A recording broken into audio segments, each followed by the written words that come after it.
Akkam jirtu guys baga deebitanii gara channel kiyyaatti dhuftan guyyaa har'as viidiyoo kan biraatiin walitti deebinee jira. Viidiyoo guyyaa har'aa keessatti yeroo darbe Gmail Farmer Bot kan jedhu bootii wayii tokko Gmail akkaawuntii banuudhaan akkamittiin akka doolaara irraa hojjettan isinitti agarsiiseen ture. Guyyaa har'aa immoo akkamittiin akka irraa baasnu kan isinitti agarsiisa. Dabalataanis immoo bootii kan biraa Gmail banuudhaan isas akkamittiin akka irraa hojjettan kan isinitti agarsiisudha jechuudha. Jalqaba maal gootu gara Telegiraamii keessanii ni dhuftu. Gmail Farmer Bot irraa baafachuudhaaf warri waaleetii garaagaraa qabdan karaa waaleetii keessanii baafachuu dandeessu. Warri waaleetiiwwan garaagaraa hin qabne immoo asuma Telegiraamii irratti waaleetii tokko akkamittiin akka banattan akkamittiin akka itti fayyadamtan isinitti nan argisiisa jechuudha. Waaleetiin kun maqaan isaa C Wallet Bot jedhama jechuudha. Liinkii isaa bakka kana isiniif kaa'een jira. Barreeffama kana jala isiniif kaa'eera. Al tokko liinkii isaa irratti yeroo tuutan gara fuulduraatti isin dabarsa jechuudha. Haala kanaatiin isin fida. Duraanuu fayyadama waan hin jiruuf haala kanaatiin naaf fida jechuudha. Akkamittiin akka jala qabdan immoo akkaawuntii kan biraatiin seenan jalqabaa kaasee hanga xumuraatti akkamittiin akka maallaqa irratti galchattan waliin isinitti argisiisa jechuudha. Akkamittiin akka fayyadamtan akkamittiin akka banattan immoo isinitti agarsiisuuf maal gootu jalqaba gara chaanala kiyyaa ni dhuftu.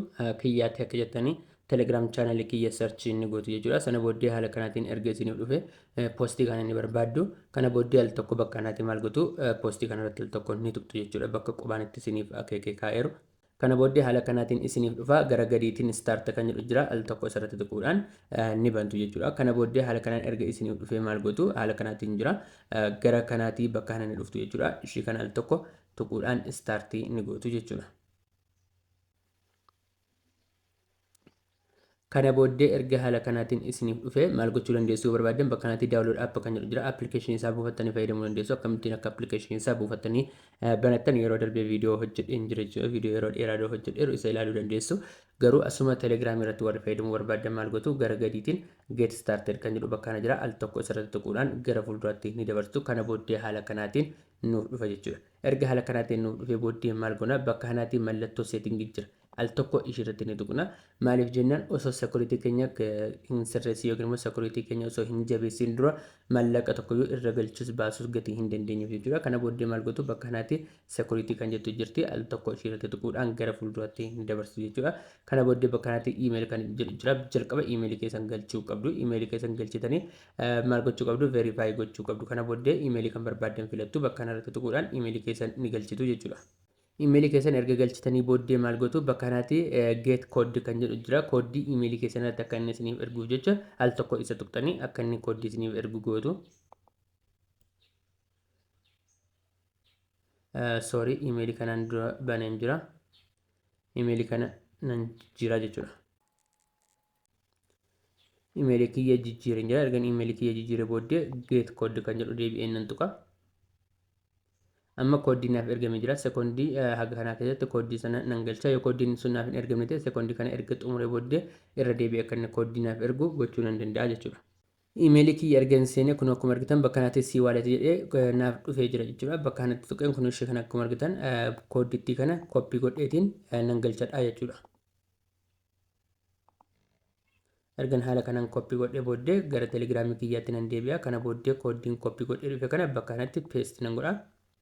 Kana booddee haala kanaan ergan galchee xumuree booddee confirm kan jettu bakka kana jirti. Al tokko ishirratti tuquudhaan confirm nan godha. Amma emailiin kiyya confirm naaf ta'ee jira. Den godheen keessaa ba'a jechuudha.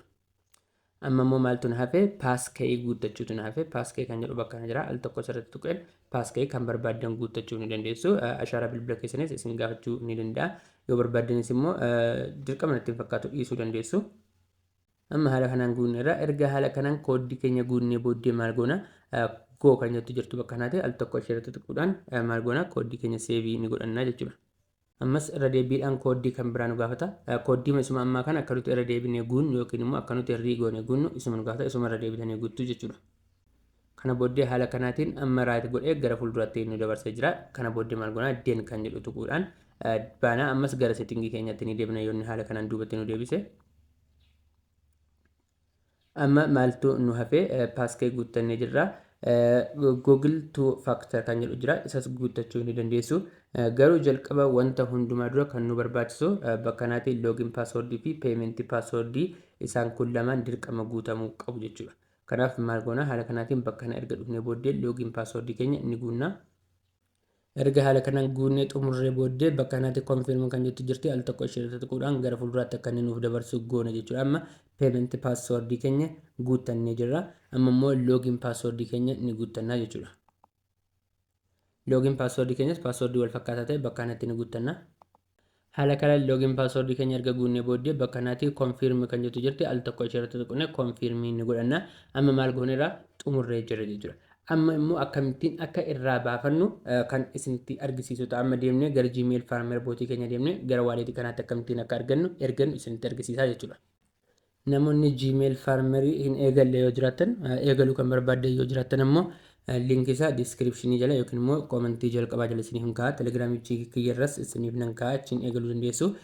Kana booddee maal goona bakka dhufnee balance kan jettu jirti al tokko balance kan jettu irratti inni tuqna. Kana booddee haala kanaan erga nu dhufee booddee amma bakka kanaatiin doolaara 6.3 nan qaba asirraati. Pay out kan jettu bakka kana jirti al tokko ishee irratti ni tuqna jechuudha. Haala kanaan erga ishee irratti tuqnee booddee karaa hedduu baafachuu dandeenya.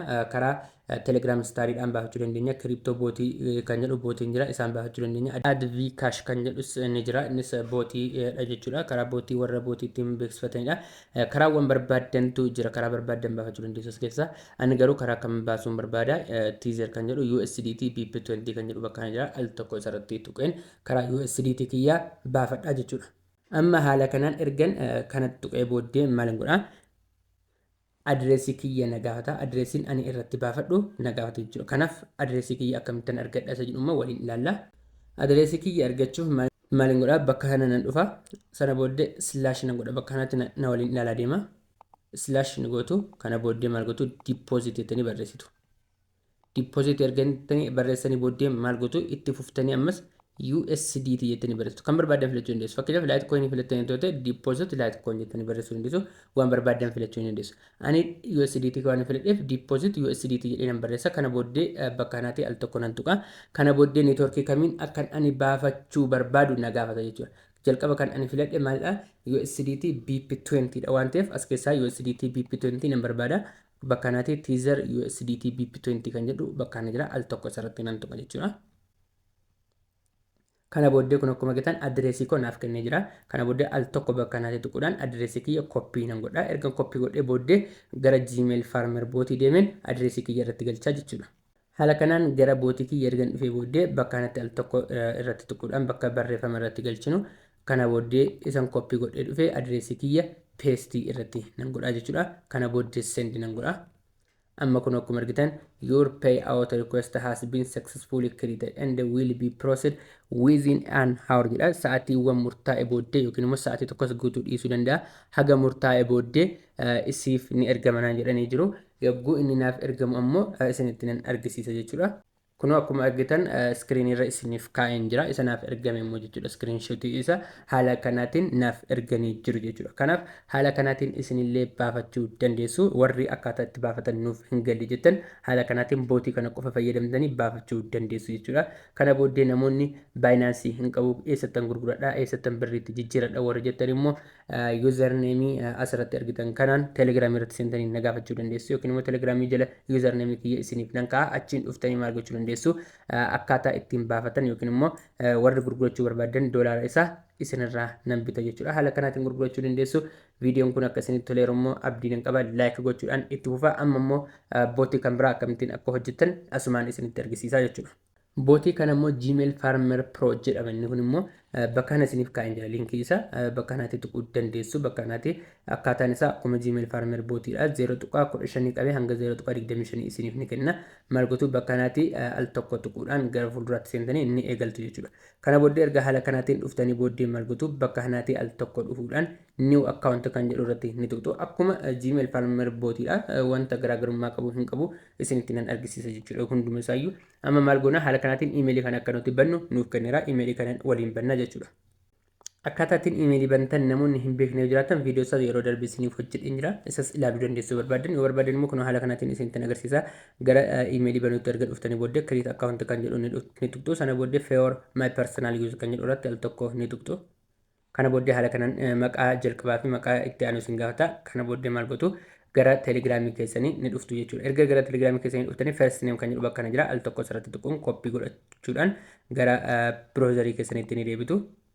Kana booddee bakka kanatti maal gootu isa immoo koppii godhatanii dhuftan bakka kanatti paste ni gootu jechuudha. Ammas deebitanii maal gootu last name kan jedhu jira al tokko isarratti tuquudhaan last name keessan copy ni godhattu. Last name keessan erga copy godhattanii booddee bakka kana dhufuudhaan paste ni gootu bakka kanatti achi next kan jedhu ni tuqxu jechuudha. Kana booddee baraa fi guyyaa dhalootaa isin gaafata bakka kanatti guyyaatti dhalattan ni guutu. Bara isaa ji'a isaa ni guutuu kan keessan ta'uu dhiisuu danda'a waan barbaadan guutuu ni dandeessu maaliif imeeliin kun isiniin fayyadu erga imeelii kana bantanii booddee imeelii kana log out gochuu qabdu dirqama bilbila keessanirraa kanaaf waan barbaadan guutuu ni dandeessu fiimeelii yoo jettanis meelii yoo jettanis rakkoo hin qabu kan barbaadan guutuudhaan next jettanii gara fuulduraatti ni dabarsitu. Kana booddee erga haala kanaan isinii dhufee booddee isa xumurarra jiru ni filattu create your own gmail address kan jedhu jira al tokko isarratti erga tuqxanii booddee gara telegiraamii keessanii ni deebitu. Kana booddee imeelii bakka kanaa isiniif kennamee jira al tokko ishiirratti tuquudhaan koppii ni godhattu. Kana booddee isa koppii godhatan kana fiddanii bakka kanatti paste ni gootu. Amma next gootanii gara fuulduraatti ni dabarsitu. Password isin gaafata. Password keessanillee maal gootu garuma telegiraamiitti deemuudhaan bakka kana password kan jettu jirti al tokko ishiirratti tuquudhaan koppii godhatanii fiddanii password keessan bakka kanatti guutuudhaan next kan jedhu tuqxanii gara fuulduraatti ni dabarsitu jechuudha. Amma kun akkuma argitan imeelii keenya banannee jirra jechuudha. Haala kanaan erga imeelii bannee booddee next kan jettu bakka kana jirti al tokko tuquudhaan gara fuulduraatti ni dabarsina. Ammas gara gadii dhufuudhaan I agree kan jedhu tuqna. Amma imeelii keenya bannee xumurree jirra. Gara telegiraamiitti deemnee wanta hafe ni xumurraa jechuudha. Haala kanaan erga imeelii bantanii xumurtanii booddee bakka kanatti den kan jedhu jira al tokko isarratti ni tuqxu. Kana booddee maal gootu akka isin adde recovery email gootan isin gaafata adde recovery email jedhee imeelii bakka kanaa isiniif kenneera al tokko imeelii kana copy ni godhattu. Amma akkamittiin imeelii kana akka addi gootanii fi xumurtanii dhuftanii immoo confirm task ID kan jedhu akka tuqxan isinitti agarsiisa. Confirm task ID kan jedhu kana osoo hin tuqin dura adde recovery email kan jedhu kana guutuu qabdu yookaan asii ban godhamuu dandeessu yookiin immoo akkauntii Gmail kanarraati delete godhamuu dandeessu. Kanaaf wanta hundumayyuu of eeggannootiin gochuu qabdu. Keessaa bahuudhaan maal goona gara Gmail akkauntii keenyaa ni deemna yookiin immoo gara Gmail application keenyaa ni deemna. Erga Gmail application keenya keessa dhufnee booddee maal goona bakka mallattoo profailaa kana tuquudhaan imeelii amma bananne isarratti tuquudhaan isaan login goona jechuudha. Amma imeelii sanaan seeneen jiraani erga imeelii kanaatiin haala kanaan irratti seene booddee imeelii kana nan tuqa jechuudhaan profailii kiyya irratti al tokko nan tuqa. Kana booddee erga tuqee booddee manage your Google account kan jettu jirti al tokko ishee irratti tuqxanii gara fuulduraatti ni dabarsitu.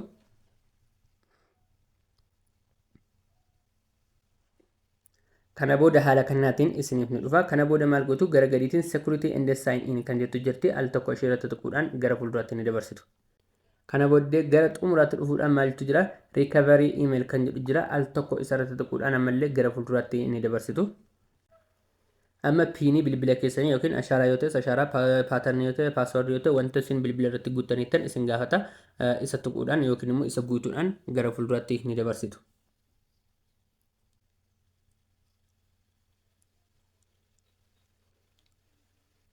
Amma anaaf haala kanaan naaf dhufee jira. Erga haala kanaan naaf dhufee booddee maal godhaa bakka kanatti adda recovery email kan jettu jirti al tokko ishee irratti nan tuqaa jechuudha. Kana booddee erga haala kanaan naaf dhufee booddee inter email kan jedhu jira bakka kanatti maal godhaa al tokko gadi qabee taa'uudhaan imeelii amma koppii godhee dhufe sana paste nan godhaa. Paste godhee booddee save kan jettu jirti al tokko save kan jettu sanarratti tuquudhaan gara fuulduraatti nin dabarsa jechuudha. Kana booddee haala kanaan naaf dhufee jira. Amma maal na gaafata verification code akkan ani guutuu na gaafata ani verification code guutuun nan barbaachisu cancel kan jettu bakka kana jirti al tokko ishee irratti tuquudhaan nam duubatti deebi'ee jechuudha. Kana booddee maal goona amma erga xumurreerra gara telegiraamii keenya ni deebina complete ni goona jechuudha.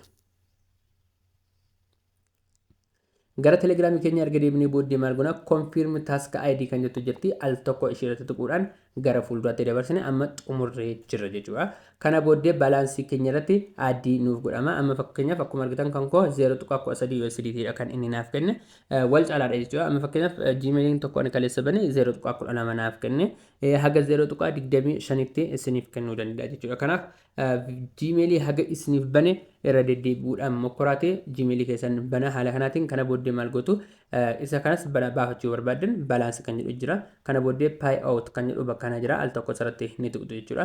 Kana booddee USDT BP20 fi TON kan jedhu jira. Networkii kan barbaadan filattanii erga haala kanaan filattanii booddee akkuma dura isinitti agarsiise si walletii keessa seentanii networkii filattan sanarratti galfachuu ni dandeessu jechuudha. Viidiyoon kun isinitti toleera yoo ta'e like gochuu hin dagatina. Viidiyoowwan akkasii yeroo hunda argachuuf immoo maatii chaanala keenya ta'uudhaan subscribe godhaa. Viidiyoo biraatiin hamma walitti deebinutti nagaan naaf tura. Goodbye.